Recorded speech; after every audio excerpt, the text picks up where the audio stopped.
The sound that shattered the evening's delicate harmony wasn't a dropped glass or a burst of laughter. It was a crack, sharp, ugly, and final. It echoed across the polished marble floors of Aria, one of Manhattan's most exclusive restaurants. Every head turned. There, under the soft glow of a modern chandelier, stood Robert Thorne, CEO of the tech empire Thorne Dynamics. His hand still raised. Opposite him, his pregnant wife Jennifer cradled her cheek, a single tear tracing a path through her stunned silence. In that single brutal moment, Robert Thorne didn't just strike his wife. He signed the death warrant for his entire world. He just didn't know it yet. Because what he failed to remember was that Jennifer wasn't just Jennifer Thorne. She was Jennifer Davenport, and her brother did not forgive. Life with Robert Thorne was a masterpiece of public relations. To the outside world, they were the golden couple. He was the self-made tech visionary, a charismatic titan whose company, Thorne Dynamics, was pioneering AI integration in logistics. She was Jennifer Hayes Davenport, the graceful architect from a family whose name was etched onto the stone facades of libraries and museums, a quiet symbol of old-world elegance. Their union was seen as the perfect merger of new money ambition and old money class. Their penthouse on Park Avenue was a testament to this image. It was a sterile paradise of glass and steel with panoramic views of Central Park. Every surface was polished, every object curated.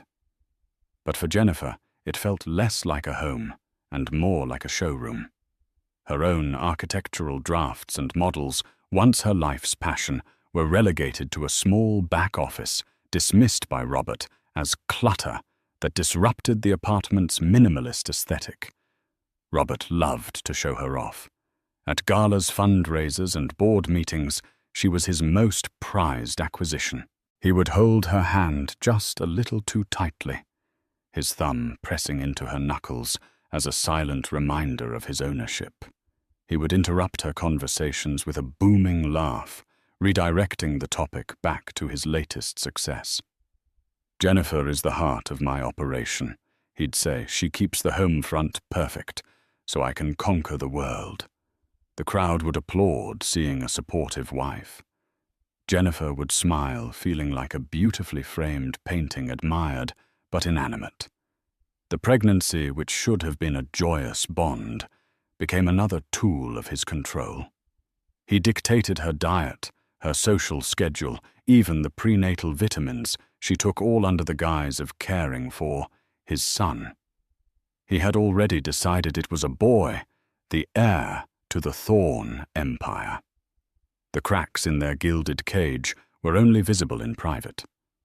An argument over her wanting to have lunch with her old friend Clara turned into a lecture on how her associations reflected on him.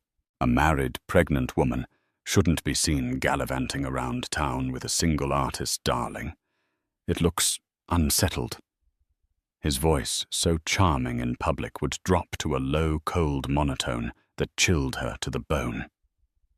One Tuesday evening, a month before the incident at Aria, the tension had reached a fever pitch. Julian Davenport, Jennifer's older brother, had called. He was in town from Singapore for 48 hours and wanted to see her. Julian was the antithesis of Robert. Where Robert was a peacock, Julian was a panther. He was the head of Davenport Capital, a global private equity firm, so powerful and discreet it was often referred to as the shadow bank. He rarely appeared in headlines, and he preferred it that way. He was quiet, observant, and fiercely protective of Jennifer, especially since their parents' death a decade prior. "Julian's in town," Jennifer said, trying to keep her voice light as Robert loosened his tie. "He wants to have dinner tomorrow." Robert didn't look up from his phone. "Can't. I have the quarterly earnings call." He said he can have lunch, or even a quick coffee. Robert finally looked at her, his eyes devoid of warmth. Jennifer, your brother is intense. He comes in, asks 100 quiet questions like he's conducting an audit, and makes my entire staff nervous. He represents everything I've fought to overcome the idea that you can only be successful if you're born with a silver spoon. We don't have time for that kind of distraction right now. He's my brother Robert. I haven't seen him in a year. And you'll see him at Christmas, he said, his tone final. He walked over to the bar and poured himself a whiskey. Besides, you're supposed to be resting. Doctor's orders. My orders. You're far too emotional when you're around him. It's not good for the baby. She stood there, clutching her phone, the message from Julian still glowing on the screen. Just want to see you're happy, Jenny. That's all. She felt a profound sense of shame as she typed back a lie about a demanding schedule. This was her cage. The bars weren't iron. They were made of Robert's ambition, his insecurities, and his suffocating control. And with each passing day, she could feel the air getting thinner. The invitation to the opening of Aria was a command performance. It was the new restaurant by celebrity chef Antoine Dubois, and the guest list was a who's who of New York's elite. For Robert, it was a prime networking opportunity. For Jennifer, it was another night of playing the perfect wife. She chose a simple but elegant deep blue maternity gown, one that made her feel confident. When she came out, Robert looked her up and down. "A bit plain, isn't it?" he commented, adjusting his own $5,000 Tom Ford suit. "You should have worn the diamond earrings I bought you." "They felt too heavy tonight," she said softly. "It's not about what you feel, Jennifer. It's about the image we present. Strength, success." He sighed as if her simple comfort was a personal burden. "Never mind. It's too late now." At the restaurant, Robert was in his element, moving from table to table, his voice a confident boom in the sophisticated hum of the room. Jennifer followed in his wake, smiling until her cheeks ached. As Robert was engrossed in a conversation with a tech journalist, a familiar voice called her name. Jennifer Hayes. She turned to see Robert Vance, a kind, brilliant architect she had collaborated with on a prize-winning library design years ago before she had met Robert. He had a warm smile and kind eyes. "Robert." "My goodness, what are you doing here?" A genuine smile, the first of the night, graced her lips. "My firm designed the acoustics for this place," he said with a proud grin. "It's wonderful to see you. You're glowing." They chatted for a few minutes, falling into the easy camaraderie of old friends discussing new materials, sustainable design, and the changing New York skyline. For those few moments, Jennifer felt like herself again, the intelligent, passionate architect, not just the tycoon's wife. She laughed, a real, unburdened laugh, and it was that sound that drew Robert's attention. He strode over his smile, tight and cold. He slid an arm possessively around Jennifer's waist, his fingers digging into her side. "Darling, you shouldn't be tiring yourself out." He nodded curtly at Robert. "Robert Thorne. My wife and I were just leaving." Robert, sensing the icy tension, quickly excused himself. "It was great seeing you, Jennifer. Congratulations on everything." The moment he was gone, Robert's grip tightened. "What was that?" he hissed, his voice low and venomous. "That was Robert Vance, an old colleague," Jennifer whispered back, trying not to cause a scene. Laughing like a schoolgirl. "Do you have any idea how that looks?" "My pregnant wife flirting with some nobody while I'm trying to close a deal with Forbes. It's disrespectful." "I wasn't flirting, Robert. We were just talking about architecture." Her voice trembled slightly, a mix of fear and defiance. I'm allowed to have a conversation. That word, allowed, was the spark that lit the fuse. His face, usually a mask of controlled charisma, twisted into a snarl of pure rage. He saw her defiance as a public challenge to his authority. You are allowed nothing that embarrasses me. He spat his voice, rising just enough to turn the heads of the nearest tables. You seem to have forgotten your place, Jennifer. My place, she said, her own anger finally boiling over the fear.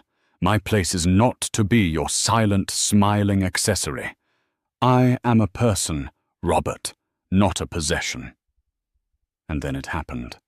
In the heart of the crowded restaurant with dozens of eyes on them, he slapped her. The sound was a whip crack. It wasn't a shove or a grab. It was a deliberate, open-palmed strike across her face that sent her stumbling back a step. A collective gasp went through the room. The ambient chatter ceased. There was only a ringing in Jennifer's ears and the hot, stinging shame on her cheek. She looked at Robert at the utter shock and fury in his eyes, and she saw him for what he truly was. A weak, cruel man, terrified of losing control. Time seemed to slow down. She saw the flash of a phone camera from a corner table. She saw the horrified look on the face of the journalist Robert had been courting. She saw her entire life, this lie she had been living, shatter into a million irreparable pieces. Without another word, Jennifer turned. She walked away from him, her posture unnaturally straight, a queen abandoning a corrupt court. She didn't run. She didn't cry. She walked with a chilling, newfound purpose. Past the stunned waiters, past the whispering patrons, she walked out of the restaurant and into the cool night air. She hailed the first taxi. She saw her hand trembling as she opened her clutch. She didn't call her friend Clara. She didn't call for a car service. There was only one person on earth whose help she needed now. She found his number and pressed the call button. He answered on the first ring, his voice calm and clear, despite the 12-hour time difference. "Julian," she whispered, and then a single heart-breaking sob escaped her lips. "Julian, I need you." The line was silent for a beat. Then his voice came back, stripped of all warmth, and forged into something cold, hard, and lethal. "Where are you, Jenny?" "I'm on my way." Julian Davenport's penthouse in Singapore was the physical embodiment of his mind, precise, minimalist, and commanding, an unparalleled view of the world. Floor-to-ceiling windows overlooked the glittering expanse of Marina Bay. But Julian wasn't looking at the view. He was staring at the encrypted video call on the large monitor in his study. The call had ended 10 minutes ago, but the image of Jennifer's bruised cheek was seared into his memory. He hadn't raged. He hadn't shouted. When his sister's call had come through, his first priority was her safety. Within minutes, his global security team was activated. A private jet was being fueled at a Teterboro airport hangar. A secure penthouse at the Mandarin Oriental in New York, registered to a shell corporation, was being prepared for her arrival. His most trusted operative in New York, a stoic ex-Mossad agent named Elias, was already en route to her location with instructions to retrieve her and ensure no one followed. Only now, with Jennifer safe and on her way to the secure location, did Julian allow the mask of calm to slip. But it wasn't replaced by fury. It was replaced by a stillness that was far more terrifying. He moved from his desk to the window, the city lights reflecting in his dark, unblinking eyes. Robert Thorne. He had never trusted him. He had seen the desperate hunger in the man's eyes, the over-eager charm that masked a deep-seated insecurity. Julian had run a background check on Robert before the wedding. A deep, invasive div that went far beyond what any journalist could find. He knew about the borderline unethical tactics Robert had used to push out a co-founder in his early days. He knew about his father's bankruptcy, a source of profound shame for Robert. He knew the man was a house of cards built on a foundation of ego. Julian had warned Jennifer in his own quiet way. "He performs, Jenny," he had told her once. "Make sure you know who he is when the audience is gone." But she had been in love, and he had respected her choice, vowing only to watch from a distance. That distance was now gone. Robert Thorne had crossed a line that was not just a moral boundary, but a demarcation of Julian's world. You did not touch his family. He picked up a sleek encrypted satellite phone and made a single call. Not to a lawyer, not to the police, but to a man known only as Mr. Harrison. Harrison was the architect of Davenport Capital's most complex and hostile takeovers. He was a whisper in the financial world, a ghost who could dismantle a Fortune 500 company with a few keystrokes and a series of perfectly timed leaks. "Harrison," Julian said, his voice flat. "Clear my schedule, and clear yours. We have a new project, a demolition." "Target." Harrison's voice was dry, devoid of curiosity. "Thorne Dynamics. CEO Robert Thorne." There was a brief pause. "That's a tech darling, Julian. Market cap of 20 billion. Aggressive growth." "The market cap is an illusion," Julian stated, his gaze fixed on the horizon. "It's built on hype leverage and the force of one man's personality. A personality which is about to be systematically discredited and destroyed." He began to pace slowly, the plan forming in his mind, not as a list, but as a multi-pronged interconnected web. "I don't want to just hurt him, Harrison. I want to erase him. I want his name to become a cautionary tale whispered at board meetings. I want him to lose everything, not with a bang, but with a slow, agonizing bleed. He built his empire on his reputation. We will turn that reputation into poison." The strategy was laid out with surgical precision. Phase 1. The narrative. "I want you to use our contacts in the press, not the tabloids, the Wall Street Journal, the Financial Times. We start with anonymous tips from concerned shareholders. We question their Q3 growth projections. We raise subtle doubts about the scalability of their new AI platform Nexus. We make the market nervous." Phase 2, the financials. "I want a team of forensic accountants to tear through every public filing of Thorne Dynamics, every footnote, every appendix. Find the legal but ethically questionable accounting practices, the aggressive revenue recognition, the capitalization of expenses. We don't need to find a crime yet. We just need to find the soft spots." Phase 3. The human element. Julian continued, his voice dropping. "Thorne has a COO, Davies Johnson. Ambitious, competent, but living in Thorne's shadow. I want a full profile on him. His finances, his career goals, his frustrations. Every man has a price or a breaking point. We are going to find him." "And finally," Julian said, stopping in front of the window, "the personal." He finally looked down at his own hands. "He humiliated my sister in public. We will make sure that story is told. But not yet. We will let the financial pressure build first. When he is at his most vulnerable, when his back is against the wall, we will introduce the world to the real Robert Thorne.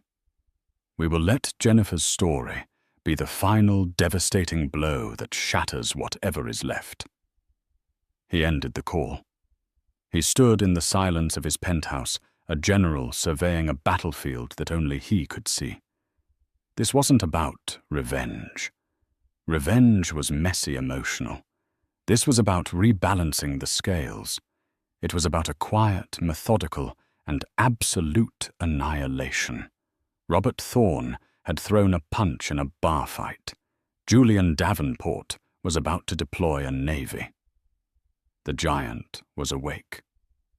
2 weeks after the incident at Aria, the world had seemingly forgotten. A few blurry phone pictures had surfaced on gossip sites captioned with speculation about a heated argument. But Robert's formidable team, led by the ruthless Eleanor Vance, had successfully killed the story. They painted it as an invasion of privacy, threatening litigation against anyone who suggested otherwise. Robert had tried to call Jennifer dozens of times, his messages evolving from frantic, faux pious apologies to bitter, threatening accusations. She never answered. Under Julian's protection, she was a ghost. To the world and to Robert, it seemed the storm had passed. He felt a surge of arrogant relief. He had weathered it. He still had his kingdom. He was chairing a board meeting, boasting about the projected adoption rate for the Nexus platform, when his CFO's tablet chimed with a news alert. A headline from the Wall Street Journal. The CFO, a portly man named George, paled slightly as he read it. "Robert," he interrupted, "you need to see this." The article was titled "Thorne's Nexus, a House of Cards Investors Question Q4 Projections Amidst Scalability Concerns." It was a masterfully written piece of corporate assassination. It didn't make any direct accusations. Instead, it was filled with carefully phrased questions and quotes from unnamed industry analysts and former employees. It questioned whether Thorne Dynamics was promising more than its technology could deliver. It hinted at an over-reliance on a few key clients. It subtly suggested that the company's meteoric rise was perhaps more dazzle than substance. Robert read it, a cold fury rising in his chest. Who is this reporter? Find out who she spoke to. This is slander. But the damage was immediate. By the end of the day, Thorne Dynamics stock had dipped by 9%. Not a crash, but a significant tremor. Robert dismissed it publicly as market jitters fueled by baseless speculation. But privately, he was rattled. This was the first move in Julian's campaign.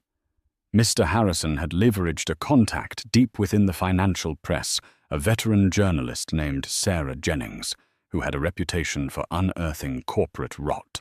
Harrison's team had fed her a breadcrumb trail, just enough verifiable data to make her curious. They pointed her toward public records showing that Thorne Dynamics' biggest client had an interlocking board member, a fact that was public but buried. They gave her anonymous but credible testimony from a disgruntled engineer who had left the company months ago complaining about the pressure to overstate Nexus's capabilities. Jennings did the rest. Simultaneously, Julian initiated Phase 2. From a discreet office in Zurich, his forensic accounting team worked around the clock. They found what they were looking for, not in illegalities, but in aggressive accounting choices. Thorne Dynamics was capitalizing its software development costs in a way that was technically legal under GAAP rules, but was widely viewed as a method to inflate short-term profits. This information was leaked not to the press, but to a highly respected short seller, a hedge fund manager named Nicholas Croft, known for his devastatingly thorough research reports.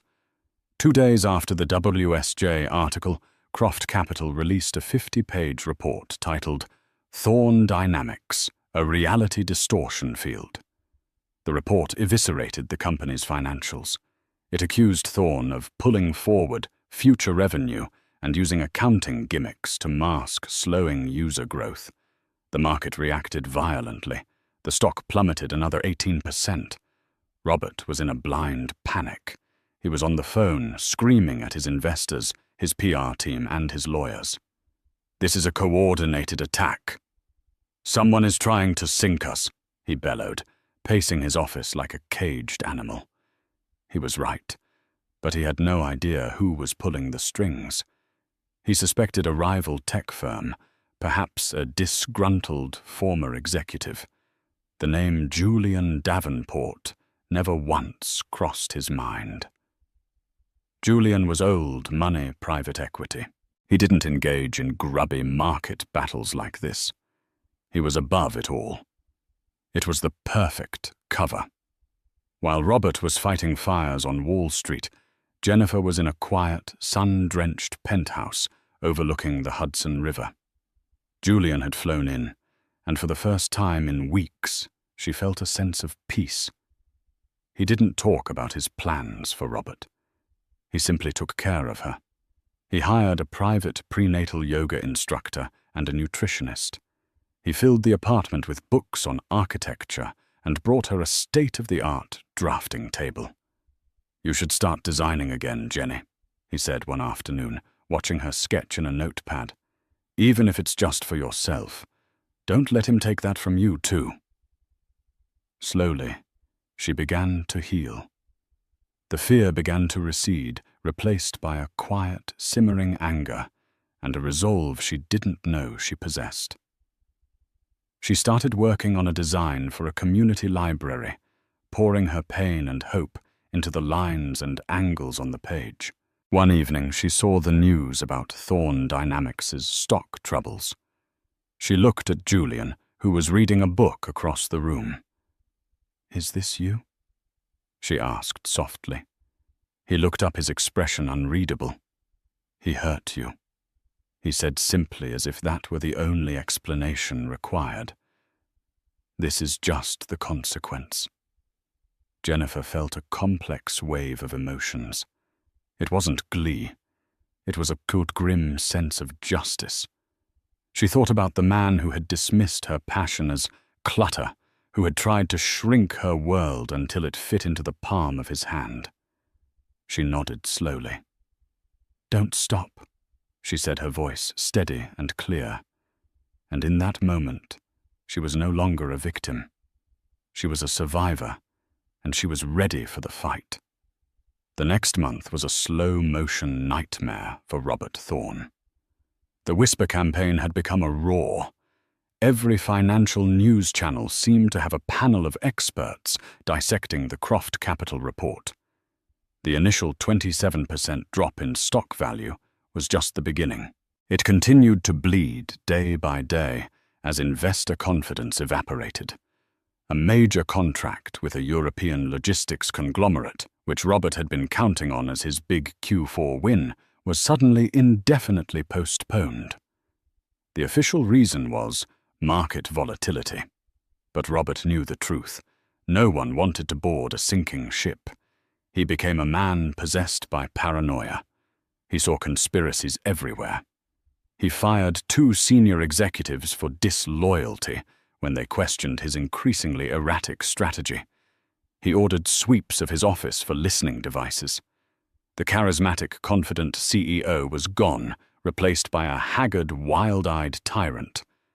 His primary target was his COO, Davies Johnson. Davies was the operational brain of Thorne Dynamics. While Robert was the face-charming investors and the press, Davies was the one who made the trains run on time. He was meticulous, pragmatic, and increasingly worried. He saw Robert's refusal to address the accounting allegations head-on as corporate suicide. "Robert, we need to release a statement, clarify our capitalization policy," Davies urged in a tense executive meeting. "We need to be transparent to stop the bleeding." "Transparent?" Robert sneered, his face pale with stress. "Transparency is a weakness. It's admitting they're right. We double down. We announce a new product. We project even higher growth. We show them we're not scared. Our projections are already seen as fantasy." Davies countered, his voice rising. "This will look delusional." "Are you questioning my leadership, Davies?" Robert shot back, his eyes narrowing. "Because I'm seeing a lot of doubt from you lately. I need warriors, not warriors. This was the moment Julian's team had been waiting for. Phase 3 was activated. Through a series of encrypted anonymous emails, Mr. Harrison's team began to feed information to Davies Johnson. The first email was simple. It contained a single attachment, a draft of a press release prepared by Robert's PR team. The draft outlined a corporate restructuring in which the company would blame operational inefficiencies for its current woes. The fall guy for these inefficiencies was implicitly and clearly the COO. The second email arrived 2 days later. It contained flight manifests and hotel bookings, showing that Robert had been secretly meeting with a prominent executive search firm, specifically interviewing candidates for a new chief operating officer. The final email was the most damning. It was a secretly recorded audio file from the early days of the company. On it, Robert could be heard talking to his then lawyer about how to structure the co-founder's exit package to minimize his equity stake using language that was callous and borderline fraudulent. The metadata was scrubbed, its origin untraceable, but the voice was unmistakably Robert's. The unspoken message was clear.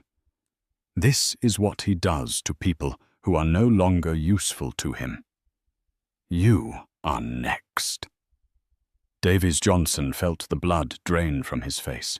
He had dedicated the last 8 years of his life to building Thorn Dynamics. He had worked 80-hour weeks, sacrificed time with his family, and poured every ounce of his talent into the company, all while Robert took the credit. He had believed in the vision, but now he saw the truth. He was just another disposable cog in the machine of Robert's ego. The loyalty he felt evaporated, replaced by the cold, hard instinct of self-preservation. Meanwhile, Robert was unraveling. The pressure was immense. He wasn't sleeping. He was drinking heavily. He called a company-wide all-hands meeting, hoping to rally his employees with a charismatic speech. But the man who stood before them was not the visionary leader they once admired. He was gaunt, defensive, and angry. He blamed short sellers, jealous rivals, and a vindictive media for their problems. He promised a glorious comeback, but his words rang hollow. The employees looked at each other with fear and uncertainty. The magic was gone. That night alone in his cavernous penthouse, Robert smashed a $10,000 bottle of scotch against the wall. The empire he had built with his bare hands was crumbling around him, and he didn't know why. He felt utterly alone, hunted by an enemy he couldn't see. He tried to call Jennifer again for the 100th time, but this time the number was disconnected. The last link was severed. The walls were closing in, and in the terrifying silence of his self-made prison, he finally began to understand that he was not the hunter. He was the prey. The emergency board meeting was called by Davies Johnson and 2 other senior board members. The air in the 50th floor boardroom was thick with tension. Robert sat at the head of the table, his face a mask of defiant fury. He thought this was a challenge to his authority, a mutiny he could crush with threats and bravado. "I understand some of you are nervous," he began, his voice strained. "But let me be clear. This is a temporary setback. I will not let these baseless attacks destroy the company I built." Davies Johnson let him finish. Then he calmly placed a tablet in the center of the polished mahogany table. "Robert, this isn't about the media attacks. This is about your leadership." He swiped the screen, bringing up the internal documents he, with the anonymous help, had compiled. He presented evidence of Robert's plan to make him the scapegoat. He showed them the travel records detailing Robert's secret search for his replacement, and then he played the audio file. The scratchy recording of a younger Robert Thorn, callously plotting to screw over his co-founder, filled the silent room. It was raw, damning, and it revealed the true character of the man behind the charismatic facade. The board members, men and women who valued stability and fiduciary duty above all else, listened with hardening expressions. The person on that tape was not a leader. He was a liability. "The market has lost faith in you, Robert," Davies said, his voice steady. "The employees have lost faith in you, and frankly so have I. Your erratic behavior is now the single greatest threat to this company's survival. Therefore, we are filing a motion for your immediate removal as CEO and chairman of the board, pending an internal investigation into the financial practices brought to light by the Croft report." Robert was stunned into silence. He looked around the table from face to face, searching for an ally. He found only cold, calculating eyes staring back at him. These were the people who had praised him at galas, who had clapped him on the back for his genius. Now they looked at him like he was a disease to be cured. His kingdom had turned on him. Betrayal sharp and absolute pierced through his arrogance. But Julian's plan was not complete. The corporate execution was only one blade of the scissors. The other was about to close. That very afternoon, a story broke, not in the financial press, but in a high-profile, respected publication like the New Yorker. It was a long-form article, beautifully written and devastatingly effective. The author was a renowned feminist journalist, known for her sensitive and powerful profiles of women. The title was simple, The Architect. The article was about Jennifer. It told her story not as a victim, but as a brilliant woman whose career and identity had been slowly suffocated by a controlling husband. It detailed her early successes in architecture, her passion for sustainable community spaces. It painted a vivid picture of her life inside the gilded cage. And then, with quiet, factual precision, it described the night at Aria. The story was corroborated by 3 eyewitnesses, including the Forbes journalist Robert had been so eager to impress. A grainy but clear photo, the one taken on a cell phone that night, was published alongside the article. It showed Robert, his face contorted in rage, his hand raised.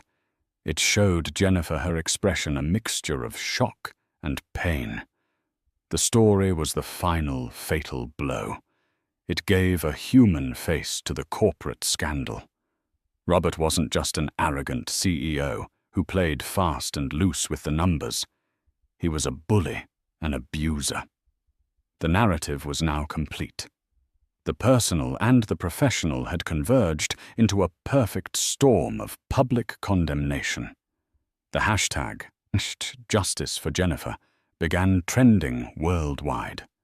Women's advocacy groups issued statements. The polished image Robert had spent a lifetime and millions of dollars constructing was shattered in a single afternoon. He was no longer just a failed CEO. He was a monster. When he was finally escorted out of the Thorn Dynamics building by security, a box of his personal items in his hands, he was met by a swarm of reporters. The questions weren't about stock prices or accounting practices. "Mr. Thorn, do you have a comment on the abuse allegations?" "Robert, why did you hit your pregnant wife?" He stared into the blinding flash of the cameras, his empire gone, his name a synonym for disgrace. And in that moment of absolute ruin, he finally understood. This wasn't bad luck. This wasn't a market downturn. This was an execution. And he knew with a certainty that chilled him to his soul who had signed the order. The fall of Robert Thorn was swift and total. The board appointed Davies Johnson as interim CEO, who immediately initiated a full, transparent audit, cooperating with the now inevitable SEC investigation. The stock, after one final catastrophic plunge, was delisted. Thorn Dynamics, was dismantled, its valuable patents and assets sold off for pennies on the dollar to competitors. The empire was officially erased.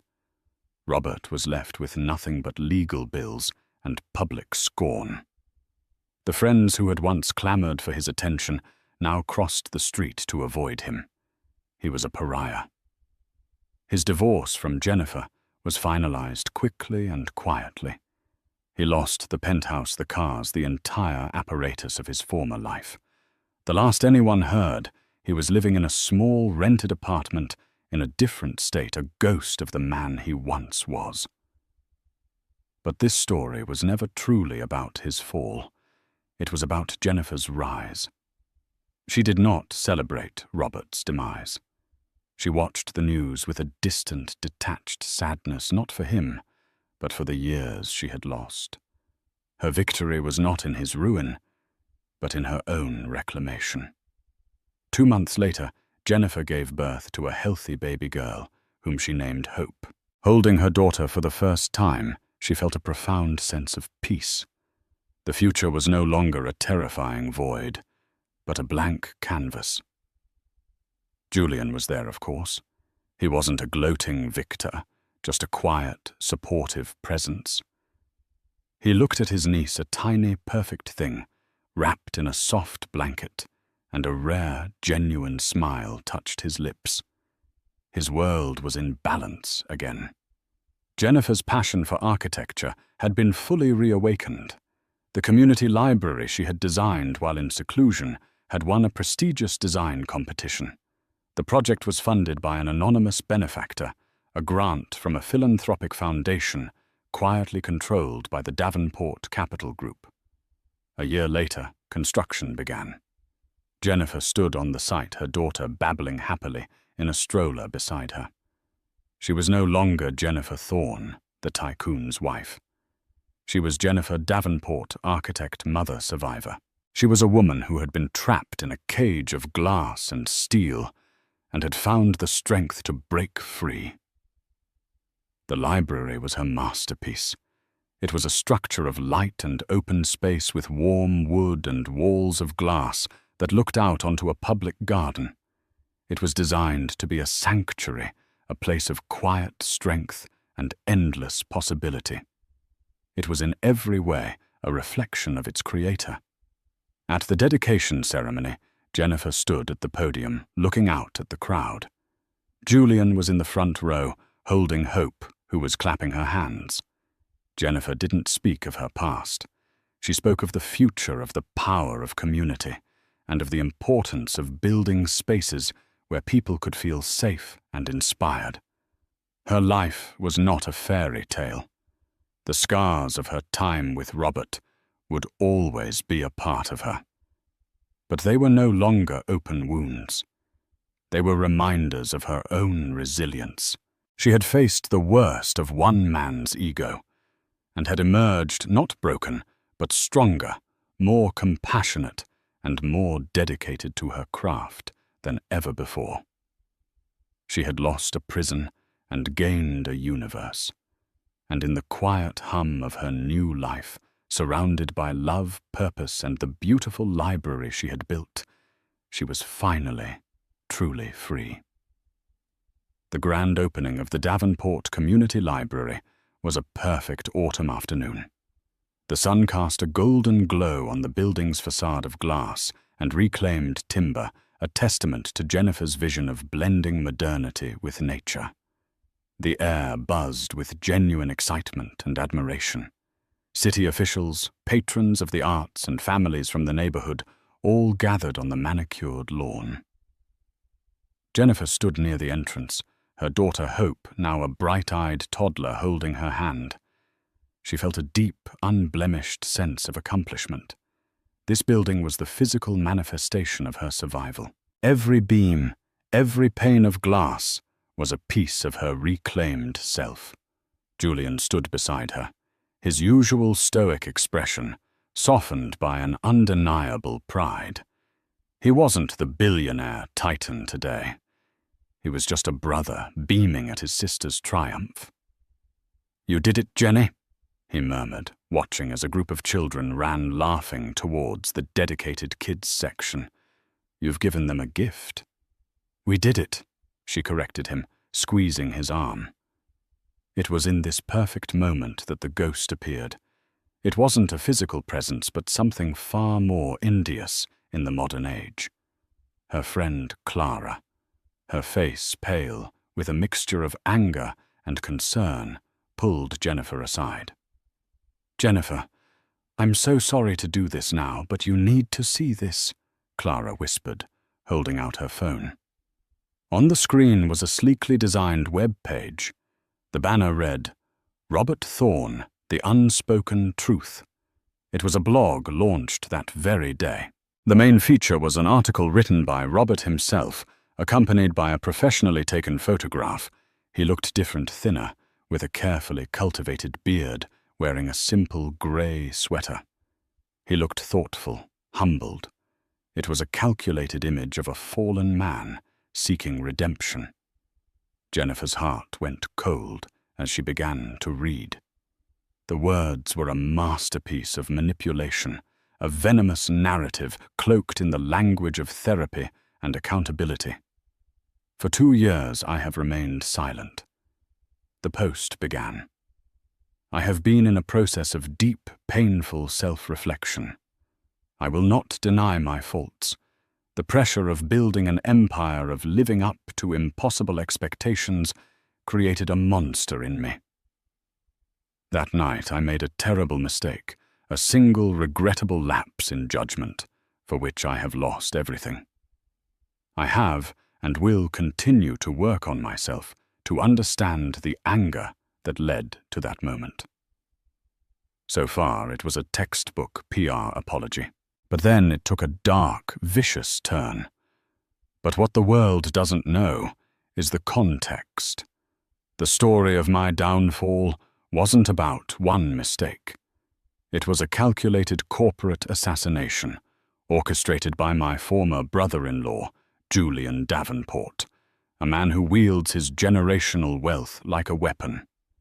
He saw me a self-made man, as unworthy of his sister. He used my personal failing as the perfect excuse to destroy me, a business rival he could never out-innovate in a fair fight. Jennifer felt the air leave her lungs. He was recasting himself as the victim. Jennifer. My dear. Jennifer was caught in the middle. The post continued, dripping with false sympathy. I believe she was a pawn in her brother's ruthless game. He poisoned her against me, isolating her and manipulating her until she saw me as nothing but a villain. Was I a perfect husband? No. But I loved her. I still grieve for the life we lost for our child, the son I had so hoped to raise, who I am now forbidden from even seeing. The mention of a son was a deliberate, cruel twist of the knife.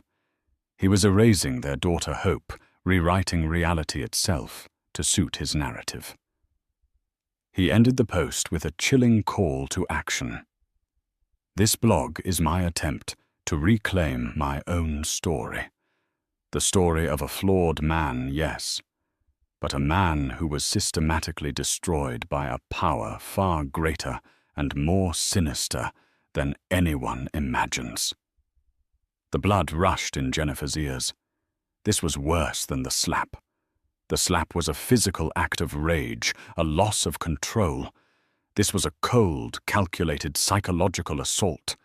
He was trying to poison her triumph, to plant seeds of doubt in the public mind, to gaslight her on a global scale. He was trying to take this her most beautiful day and burn it to the ground.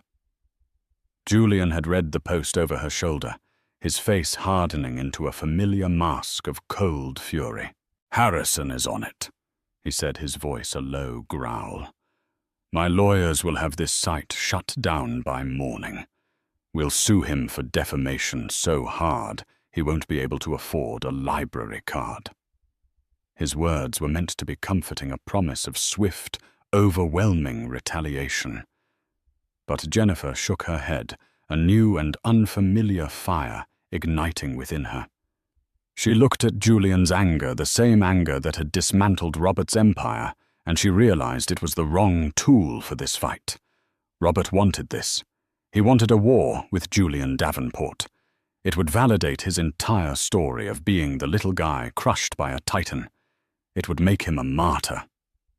"No," she said, her voice shaking but firm. She looked from her beautiful finished library back to the poison on the phone screen. One was a monument to creation, the other a testament to destruction. "No, Julian," she repeated more strongly this time. She handed the phone back to Clara and met her brother's gaze. "You can't fight a ghost with a sledgehammer. He isn't a CEO anymore. He's just a narrative, a story. And if I let you fight him, it proves his point." She took a deep breath, the scent of new books and fresh paint from her library grounding her. "You saved me then. I will be forever grateful for that. But this time, this one is mine." For a week, Jennifer felt the weight of Robert's digital ghost. The blog post was shared thousands of times. Comment sections were filled with debate. While many saw through the manipulation, a vocal minority latched onto his narrative, defending him as a victim of cancel culture and the uber-rich elite. For the first time since leaving him, Jennifer felt a flicker of the old fear. The feeling of her reality being questioned, of her truth being twisted. Julian was a caged tiger, his entire being wired to act, to protect, to eliminate the threat. His team had prepared a multi-pronged legal and PR assault plan. "We can bury him in depositions for the next decade, Jenny," he insisted. "And we'd be wrestling with a pig in the mud." She replied, her voice calm. "We'd both get dirty, and the pig would like it. That's his arena, Julian. Lies, insinuations, drama. It's not mine." Her arena, she realized, was what she was sitting in right now. Her architectural firm's office, which was thriving with new commissions. Her arena was the library, which was already becoming a beloved community hub. Robert was trying to drag her into a fight about the past. She had to refuse the invitation and pull the world forward into her present. 2 weeks after the blog post appeared, Jennifer agreed to a single exclusive television interview. She chose Sarah Jennings, the same meticulous journalist who had helped expose the truth about Robert. The interview was not to be held in a sterile TV studio, but in the main reading room of the Davenport Community Library. The setting was a character in itself. Sunlight streamed through the high windows, illuminating the faces of people of all ages, reading, studying, and connecting. It was a backdrop of peace, purpose, and construction.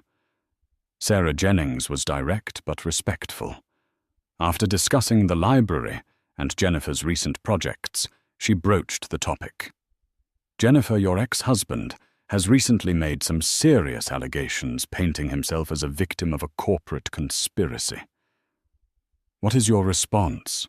Jennifer looked directly into the camera.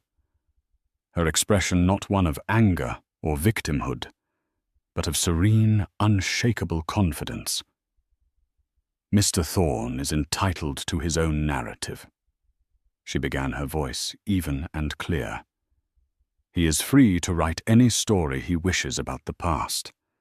But I have found that spending one's energy trying to rewrite history is a deeply unproductive exercise. Words can be twisted. The truth, however, is not just a story. The truth is what you build." She gestured gracefully to the library around them. "He says his world was torn down. At the same time, I chose to build this. A place for children to discover their first favorite book. A place for seniors to connect with their community. A place for someone to learn a new skill that could change their life." She leaned forward slightly, her gaze magnetic. "This is my response. Not words of denial, but actions of creation. So to answer your question about his story, I'm simply not interested in it. I am far more interested in the stories being written right here, every single day. Then came the checkmate. And to that end, she continued, I am proud to announce the launch of the Phoenix Foundation. Funded entirely by the profits from my firm, Phoenix will provide grants and professional mentorship to women who are restarting their careers after leaving abusive environments. We will help them get the licenses, the equipment, and the support they need to become architects, designers, artists, and entrepreneurs.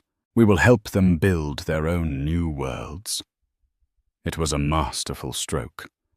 She hadn't engaged in his petty drama. She hadn't refuted a single lie. She had simply risen above it, making his narrative of personal grievance seem small, selfish, and utterly irrelevant in the face of her forward-looking, constructive philanthropy. The interview was a sensation. It reframed the entire conversation. The public saw the stark contrast, a man consumed with rewriting his past versus a woman dedicated to building a better future for others. Robert's blog lost all traction, becoming a sad, lonely corner of the internet, a digital monument to his own bitterness. He had tried to haunt her feast, but she had responded by building a bigger table and inviting everyone else to join. Months later, Jennifer was pushing Hope on a swing in a park near their home. Julian was there throwing a soft ball for his niece to chase. The tense protective energy that once radiated from him was gone, replaced by a relaxed, easy affection.